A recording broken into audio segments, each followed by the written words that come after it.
Bonjour, je suis Rosen. Je vais présenter les isométries laissant globalement invariante le tétraèdre régulier. On va considérer un tétraèdre tau qu'on va noter tau dans l'espace affine de dimension 3. Un tétraèdre régulier qu'on va considérer être l'enveloppe convexe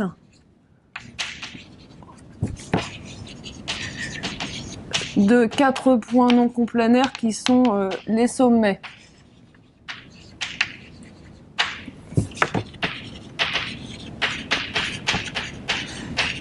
Alors, S1, S2, S3 et S4, les 4 sommets, l'ensemble des 4 sommets, on va l'appeler F, S1, qui est l'ensemble donc contenant S1, S2, S3 et S4. On va noter is de tau, l'ensemble des isométries laissant invariant tau globalement ici. Et donc, tout d'abord, on va démontrer que is de tau, c'est pour la loi rond un groupe. Alors, c'est un groupe car il est invariant pour la loi rond, il est stable pour la loi rond, c'est un sous-groupe du groupe des isométries affines de l'espace de dimension 3. Ensuite, il s'agit de démontrer que si une isométrie appartient à l'ensemble des isométries laissant globalement invariant le tétraèdre, alors cette isométrie stabilise l'ensemble des 4 sommets S1, S2, S3. Et ici, on va le supposer connu, ça s'appuie sur les notions de point extrémal. En fait, il s'agit de démontrer que S1, S2, S3 et S4, les 4 sommets sont les points extrémaux du tétraèdre. Et donc, en réalité, on montre que G stabilise les points extrémaux, mais on le suppose connu ici. Et donc, ça nous permet de démontrer que les isométries laissant globalement invariant le tétraèdre est isomorphe à l'ensemble des permutations de 4 éléments, le groupe S4. On va noter phi, une application donc, des isométries du tétraèdre vers S4, qui a une isométrie associée phi de G, qui va de F dans F, et qui a un point M, associe G de M. Alors, cette application, c'est un morphisme, car en fait, il s'agit de la restriction de G sur l'ensemble des sommets. Deuxièmement, on va montrer que ce morphisme est injectif. On va considérer son noyau. Alors, et on va prendre une isométrie qui est dans le noyau de phi. Alors, phi de G, c'est donc l'identité sur la famille F. Donc, G, isométrie, stabilise les 4 sommets. Et ces 4 sommets F, ça définit un repère de l'espace affine E3, puisqu'il s'agit de 4 points non coplanaires. Et donc, cette application stabilise un repère, elle est donc l'identité sur l'espace tout entier. C'est donc l'identité sur E3. Et donc, on a prouvé l'injectivité de phi. Ensuite, on va prouver la surjectivité de phi. Alors, on va essayer de montrer que l'image de phi contient tout S4 et donc contient un système de générateurs de S4. Et on sait que les transpositions sont un système de générateur de S4. Donc on va montrer que toutes les transpositions sont dans l'image de phi. Alors on va regarder tout d'abord la transposition 1, 2. Cette transposition, en réalité, c'est l'image de la réflexion, qui est la réflexion de plan médian, le plan qui passe par le milieu de S1, S2 et par S3 et S4. Donc en fait, cette réflexion, la réflexion par ce plan P, échange S1 et S2 en laissant stable S3 et S4. Donc 1, 2, et bien la transposition est bien l'image de cette réflexion R, réflexion par rapport au plan P. Alors de la même manière, on peut montrer que quel que soit I et J dans l'ensemble 1, 2, 3, 4, la transposition IJ va être l'image d'une réflexion en prenant au lieu de 1, 2 n'importe quel nombre. Ainsi, phi est un isomorphisme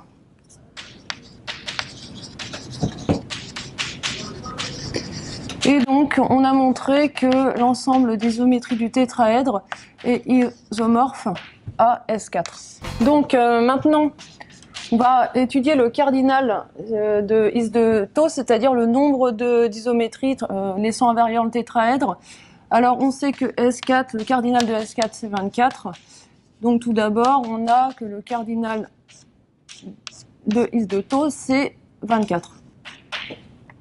Ensuite, on va considérer le morphisme qui va des isométries du tétraèdre vers moins 1, 1. Le noyau de ce morphisme, c'est l'ensemble des isométries positives du tétraèdre et c'est un sous-groupe d'indice 2 dans du groupe des isométries du tétraèdre. Donc, le cardinal des isométries positives du tétraèdre est 12. Alors, à présent, on va pouvoir décrire précisément les isométries du tétraèdre en utilisant les permutations.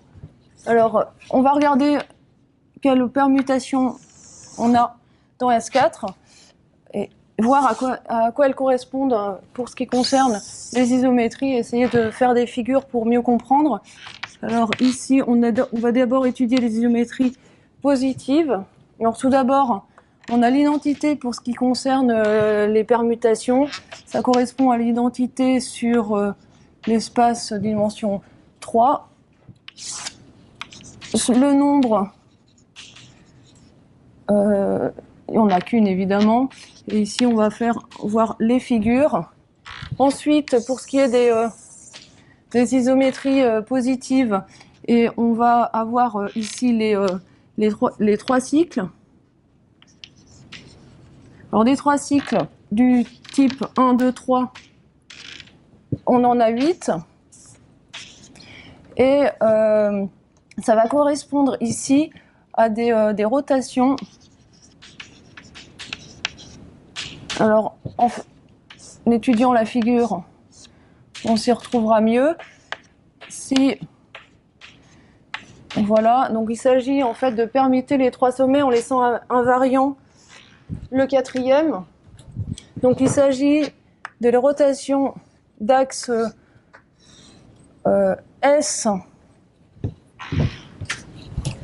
S4 O4 avec O, le centre de la face S1, S2, S3. Rotation donc d'axe O4, S4 et d'angle de pi sur 3. Ensuite, on a aussi dans S4, pour ce qui est des permutations de signature positive, les transpositions du type 1, 2, les composés plutôt de transposition du type 1, 2, 3, 4, donc à support disjoint. Alors ici, ça va correspondre à S4. Donc en fait, il s'agit de permuter S1 et S2, permuter S3 et S4. Donc ça va correspondre à une rotation d'axe passant par le milieu de S1, S2, le milieu de S3, S4. Donc rotation d'angle pi et d'axe M1,2 pour le milieu de S1, S2, M3, 4 pour le milieu de S3, S4.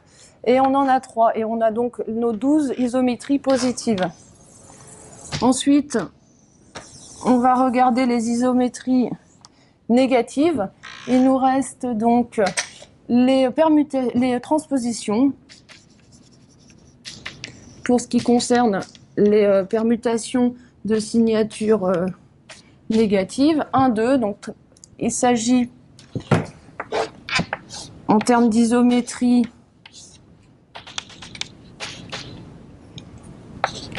de S3, S4.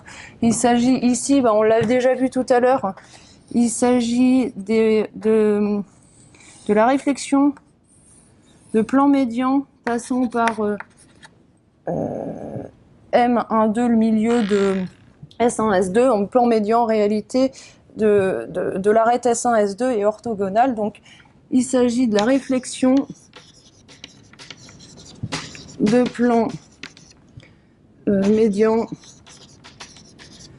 S1, S2, plan contenant M1,2, S3 et S4. Ça stabilise bien, enfin ça laisse invariant S3, laisse invariant S4, et on en a 6. Et enfin, les 4 cycles du type 1, 2, 3, 4. Alors, ces 4 cycles peuvent être décomposés en 1, 2, 3, composés avec la transposition 3, 4. Et ici, il s'agit, comme on peut le constater, d'une rotation d'angle de pi sur 3 et d'axe O4, S4, composée avec une réflexion de plan médian S3, S4. Mais ici, ce n'est pas une décomposition unique. L'unicité, on l'a uniquement si on considère si on a une réflexion de plan et médian orthogonal à l'axe de rotation. Alors, des 4 cycles, on en a 6. Et donc ici, il s'agit d'une rotation composée par une réflexion. Ici, par contre, on n'a pas d'unicité de la décomposition. Pour avoir unicité de la décomposition, il faut que l'axe de la rotation et le plan de la réflexion soient orthogonaux. Alors, on va essayer de le voir en utilisant le cube et en inscrivant le tétraèdre dans le cube. Alors, par exemple, si on a S1, S3 et S2, S4 comme ceci,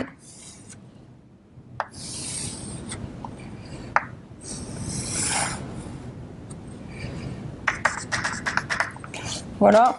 Si on considère la rotation d'axe passant par M1,3 et M2,4, rotation donc d'axe M1,3, M2,4 et d'angle pi sur 2 composé avec la réflexion de plan orthogonal à cet axe. La rotation étant l'axe de la rotation étant orienté comme ceci, c'est-à-dire que S1 va être envoyé sur ce sommet-là, S3 sur celui-ci. On se retrouve donc bien avec ce qui correspond aux 4 cycles, parce que si on regarde quelque part le chemin de S1, S1 est envoyé ici par la rotation, ensuite composé par la réflexion de plan P' ici, S1, et donc l'image par la rotation est ici, l'image de S1. Ensuite, par réflexion, on arrive sur S2. Pour S3, l'image de S3 par la rotation est ici, et par réflexion, on arrive sur S4 ici. Même chose pour les derniers sommets.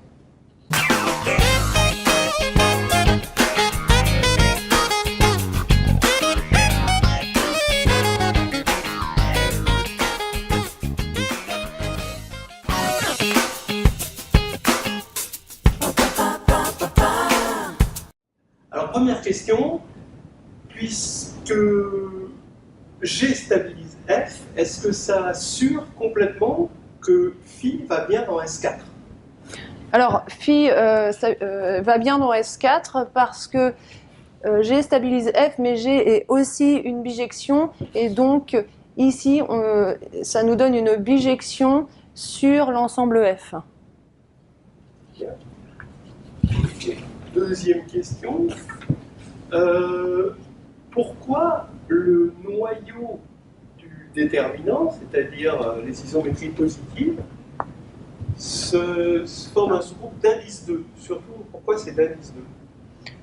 Alors, c'est un sous-groupe d'indice 2 parce que le déterminant ici est surjective. Et donc, on peut le constater parce que la réflexion appartient aux isométries du tétraèdre, et l'identité également, ce qui nous assure que c'est un sous-groupe d'indice 2. Encore une autre question. Pourquoi on prend justement le déterminant? Alors, le déterminant, c'est un morphisme, mais normalement, le déterminant concerne le groupe linéaire et pas le groupe affine. Alors ici, en fait, on peut considérer qu'on est sur le groupe linéaire, et donc il paraît légitime de prendre le déterminant ici finalement d'une application affine, parce que on travaille sur les isométries du tétraèdre qui laissent globalement invariant le tétraèdre, donc qui conserve l'isobarycentre, on peut l'appeler O, et donc ce qui nous permet de considérer le groupe affine comme isomorphe au groupe linéaire ici, donc de l'espace affine de dimension 3, et ici de l'espace vectoriel associé.